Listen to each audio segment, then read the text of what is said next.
You are listening to the Critical Mass Radio Show, Orange County's business talk show, focused on exploring topics of interest to CEOs who are leading middle market companies. With your host, Richard Franzi. Hello and welcome to Critical Mass Business Talk Show. I am your host, Rick Franzi, and this is the longest running business talk show in Orange County. And do we have a good show planned for you? Lisa Rehburg is our guest. She's the president of Rehburg Life Insurance Settlements. Lisa, welcome to the program. It's my pleasure to be here, Rick. Thank you so much for the opportunity. You're welcome. Let's get right into it. You've been in business for 5 years plus.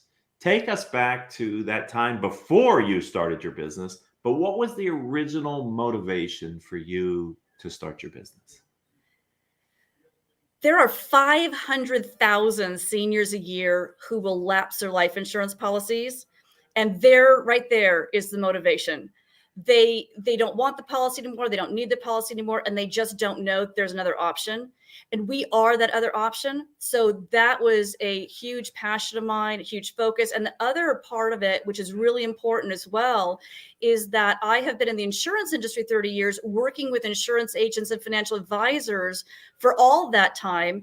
And I thought this is a great solution for them to be able to help their clients, but also help their businesses as well. So it's a win-win-win for everybody. And I'm really passionate about life insurance settlements.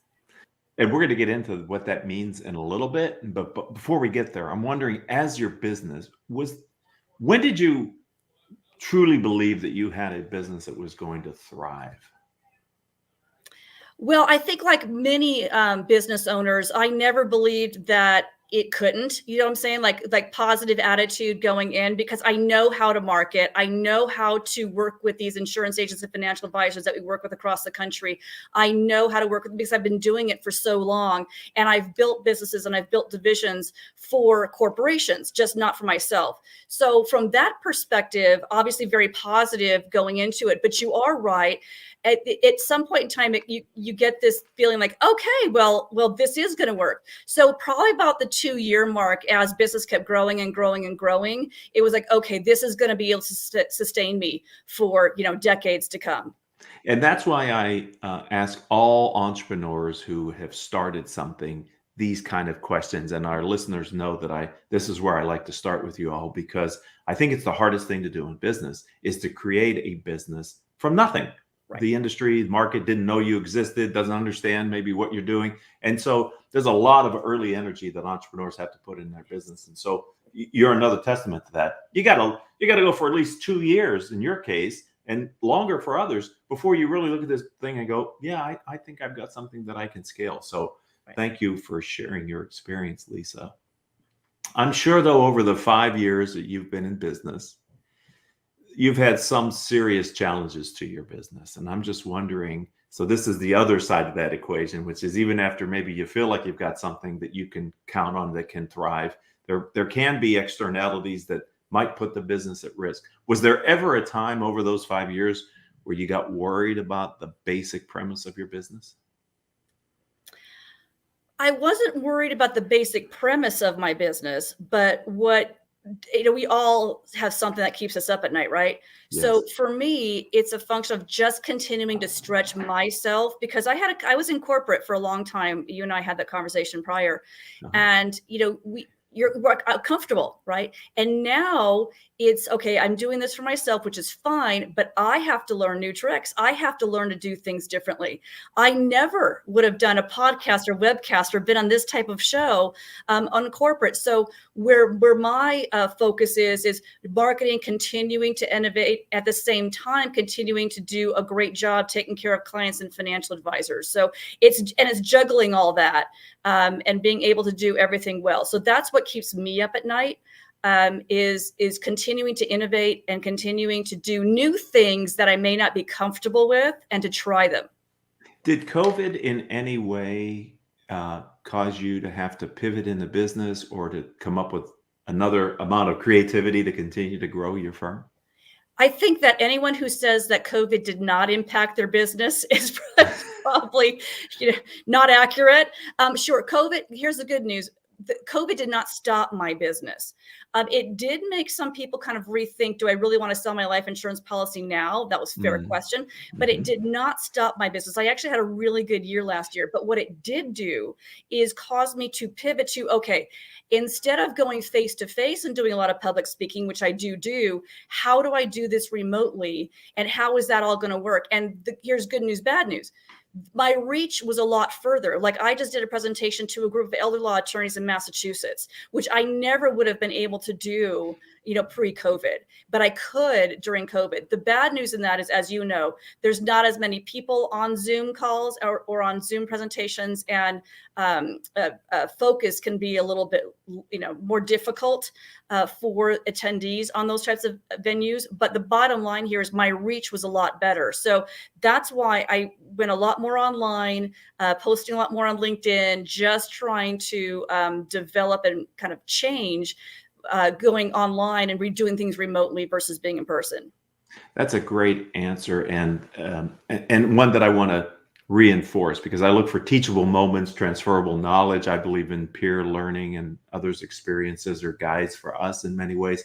And what I have found through a series of interviews that we've done in the COVID times is that this opportunity to use technology to extend our reach, as you said, is available to many people. But it's not only that, it's also that on the other side, there's a certain amount of receptivity to being on those platforms. So we could have done it before, but the likelihood of people signing up for these type of things was, I think, less. Now people are more inclined to join into a Zoom webinar and be available remotely. So it's you got both sides of the equation. The technology's there to do it, and the people in many cases are there, and they're comfortable in that environment now. Yeah, and it was a learning curve for sure. And I think I'm still learning every day on, how to be better and how to be just present better. But you're absolutely right. It's not only people willing to attend, but it's people like me willing to be there and do the presentation and take that step forward and take that leap. And, it's scary the first couple of times, like, how is this going to work? But, it does, and we get used to it. And I just jump into the deep end of the pool. And I love that about you. And that's one of the reasons why I wanted to bring you on the show, because of that spark of energy. I've seen other platforms. I've seen you being interviewed on TV shows, etc. And you always bring it. And you're doing that again here today on Critical Mass Business Talk Show. So let's now talk about what it is you do. What does Rehburg Life Insurance Settlements offer? What's the service? Well, I mentioned the 500,000 seniors, right? So what we do is we help clients who no longer want or need or can afford their life insurance policies anymore. We help them sell those policies for cash. Our fiduciary duty is to clients. Our role is to market that policy and get the most amount of money for the clients that we possibly can. We are, as you said, a life settlements broker. We broker the deal to, like I said, represent clients and get them the most money we can. And how does that, if I could, because how does that work in general? Model a conversation or a relationship or a transaction. What's involved in the process? Well, there's a couple of, okay, so I'm hoping I'm going to answer your question because there's a couple of different directions that I can go, but I'll give you an example. We have a client that we just worked with, referred by her insurance agent. She has a $200,000 universal life policy. It has $600 of cash in it. In other words, as we get older, cost of insurance really increases, and it chews up any cash values that are in policies.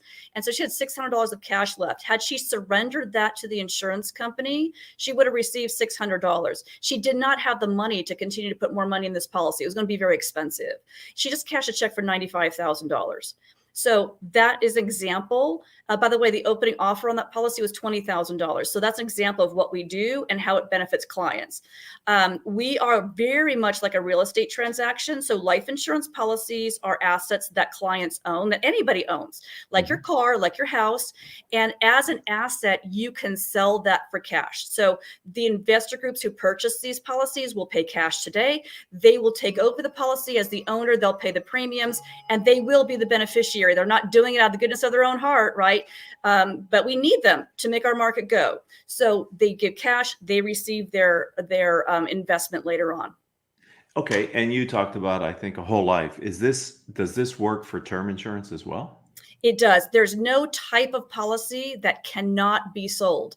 So that's important. Now, to be clear, there are clients' policies that we can't sell because of the dynamics of the policy or a client's life expectancy or health issues or whatever. But any type of policy can be sold. So universal life is the number one seller. Term is actually number two. Whole life is number three. Okay, so again, I hope you don't mind. I'm just really curious about this, No. and you clearly have a command of this part of the insurance industry. What's the financial justification for the investors who are buying the policies? What are they counting on or betting on, if you will? Right. What they're looking, it's an investment for them, bottom line. So because they take over a policy, they will receive the funds of the life insurance policy when the client passes away. So it's just a function of numbers for them. It is an average return of 9 to 13% for them. And here's why I think it's important that investors are here, obviously. If we have people who don't want their policies anymore, in order to make a market go, we need people to buy that, right? Supply, demand. Right. So the investors are really important. And they also do it for diversification tools. So this is hedge funds, mutual funds, college endowment funds. The state of Michigan has $500 million invested in these because it's a good return for them. They'll take slices of their billions of dollars of their portfolio and put it into life insurance policies as a diversification tool as well, because it's not tied to world events or what's going on in the market. So it works beautifully for clients and it works beautifully for the investors. Is there an opportunity for the non-institutional investor to be on the investment side of this transaction as well? Yeah, there is. And I do have a colleague who markets what's called fractional life shares. So if anyone's interested in that side of it, I can connect you with someone else. My side of it is just the front side, right? The front side of the coin. His side is the second side of the coin, the other side of the coin. Yeah, he markets fractional life shares. So people, Main Street, can invest in these as well. I'm so glad you're on the show, because this is really, it's like super interesting that, and don't hear this the wrong way. This is just the thought that's in my head. These institutional investors are betting on other people's life and sort of passing. I mean, there's a market for everything. There is. And like I said, and that is some feedback that I get occasionally. But once again, my perspective is this: without investors buying these, right, without the demand for them, then the client I just told you about would get $600 for her policy. Last time I checked, she's better off as well. Right. So it benefits the client, it benefits the investors. I mean, it benefits our referral partners because it'll be more revenue for them, and certainly it benefits me. So it works beautifully for everybody. So Lisa, you've been in the insurance industry for some time. So you saw this. I consider this a niche within the insurance industry, but you kind of saw this, and you were so compelled by the opportunity and the value that you believe you bring to your clients that you've decided to build a business specifically to help people to figure out how to monetize their life insurance. Is that fair? That's fair. And this is all we do. This is my only focus. So we are a niche of a niche of a niche. And like I said, we do serve clients and referral partners nationwide, which is fabulous. I just love delivering checks or calling a insurance agent, financial advisor, whoever I'm working with, and say, hey, call your client, the wire transfer just went through. Right. Yeah, this is a robust area. And I'm wondering, as our country ages, is that a positive for you, the demographics? And that was another reason why I decided to move into this niche. First of all, there's very few people across the country that do what I do. So that was an important factor, right? I mentioned the 500,000 seniors. And yeah, I mean, I'm 28 in my head, but I've been in the insurance business for 30 years, right?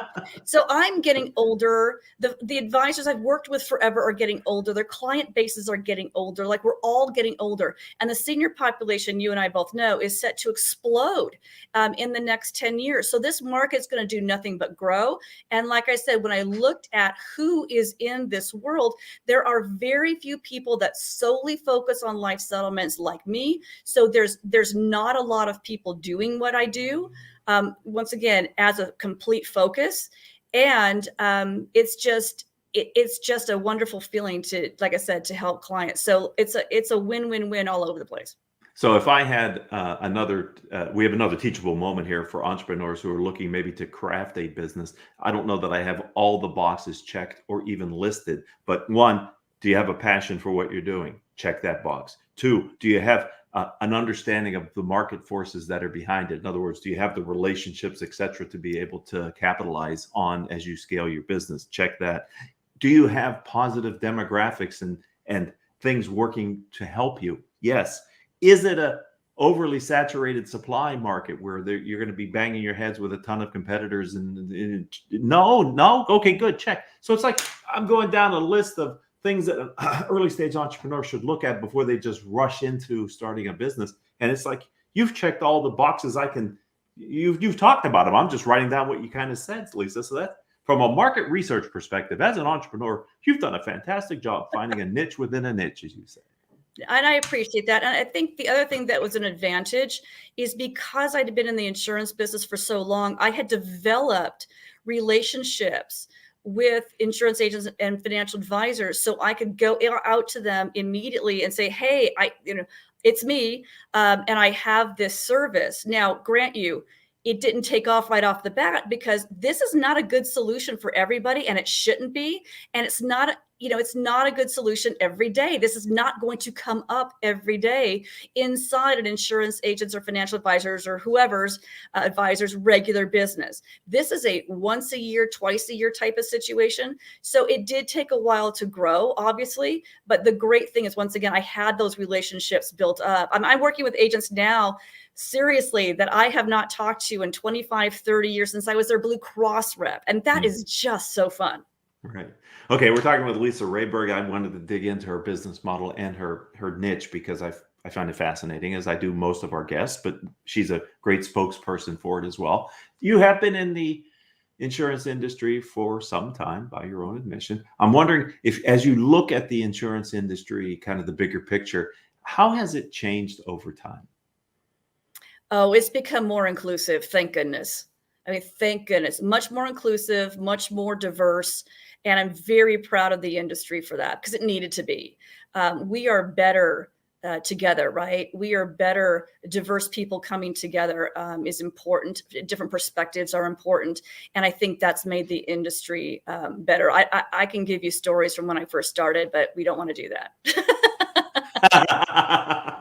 Well, maybe over adult beverage off camera, you can tell me some stories. That's right. Not on camera. Never. We don't want it out there recorded. No. But I'm glad to hear you say that as well, because I think that brings a certain vibrancy and energy to organizations and industries to have that diversity. And I had a diversity and inclusion expert on our show yesterday, and we were talking about how that energizes companies as well. So in addition to industries. So thank you. All right. So where do you go, Lisa, to get access to other entrepreneurs who have insights and experiences that can help you to stay ahead of your competition and grow your business? It is anywhere and everywhere, Rick, because you never know when you get into a conversation. So I do, in-person networking, at least I, used to, but that's starting to come back a little bit. So I do have a network that I've built up over time of people that are in the senior population business, because frankly, this is typically who our clients are as a senior. So I have a network of people that are senior focused services. They've been very helpful. LinkedIn has been helpful. Alignable has been helpful. A little bit of Facebook.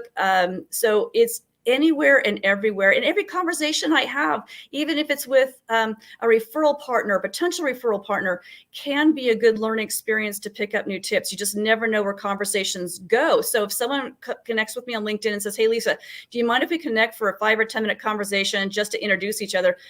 Even though the industries may look wildly different from what I do, or the referral looks wildly different, I will talk to anybody and everybody because it's important for me to understand what other people are doing. I learn from them. And once again, you never know where conversations go. That's true. 6 degrees of separation. If we look till tomorrow, the future, I always love to ask the entrepreneurs this question because you always, as a collective, entrepreneurs always have a vision for how it's going to be bigger and better or different in the future. Where are you taking your firm, Lisa? I am continuing to grow. For me, it's important to grow personally. And what I mean by that is stretch boundaries even more, try new things, and raise our brand, raise awareness for what we do. So for me, it's doing even more public speaking. It's getting to in front of as many groups as possible. I'm so grateful for this opportunity, Rick, just to let people know that this is here. So there's that. More referral partners are important to me. I just did a couple national conferences where I was a speaker, so I'm looking to do more of that. It's just more and more and more to continue to grow, because in my mind, what we can't do is stop marketing. We can't stop marketing. We can't stop talking. We can't stop educating. We can't stop being out there, if you will. And so I'm even more aggressive, and I've actually hired a marketing firm to help me with that. Once again, bandwidth, right? To help me get more speaking engagements. And you have what I believe is first mover advantage in some ways, because you're in a market where you believe it's, you're kind of unique. There aren't a lot of competitors. So you really want to get your brand set before there might be other market forces and noise going on. So that's right. Watch who's gaining on you, right? Right. Yeah. You can never be right. Your success will inspire others. And then all of a sudden now you have people who want to do what you're doing because you've been so successful at it. If someone would like to learn more about you or about Rehburg Insurance, life insurance settlements, sorry about that. I got it. How do they do that? Where do they go? Well, I'm on LinkedIn, and our website is rehburglifesettlements.com. My phone number is 714-349-7981. I'm going to repeat real quick, 714-349-7981. And my email address is lrehburg@aol.com, just because it's easier. And I've had it for 30 years. So those of you who are joking with me about having an AOL address, it's easier than lisa@rehburglifesettlements.com. So it's lrehburg@aol.com. There you go. Well, this has been fun. And I knew it was going to be a good time. I've been looking forward to having you on the program since we first kind of encountered each other. And I'm so thankful that you've spent a little bit of time here with me and our audience today. It's a privilege to be here, really, Rick. Thank you so much for your time. Thanks for the opportunity. You're welcome. I'd like to also thank Gottlieb, Brackman, and Reisman, who proudly supported this edition of Critical Mass Business Talk Show. GRRPC provides legal advice and guidance on all aspects of intellectual property law, including patents, trademarks, and copyrights. To learn more, visit their website, grr.com. I'd like to thank you for being a part of Orange County's longest running business talk show. Lisa's episode was number 1331. If we're not connected on LinkedIn, I'm Rick, R-I-C, Franzi, F-R-A-N-Z-I, and that's my website as well. And until the next time we have a chance to be together, I hope all of your business decisions will move your company in a positive direction.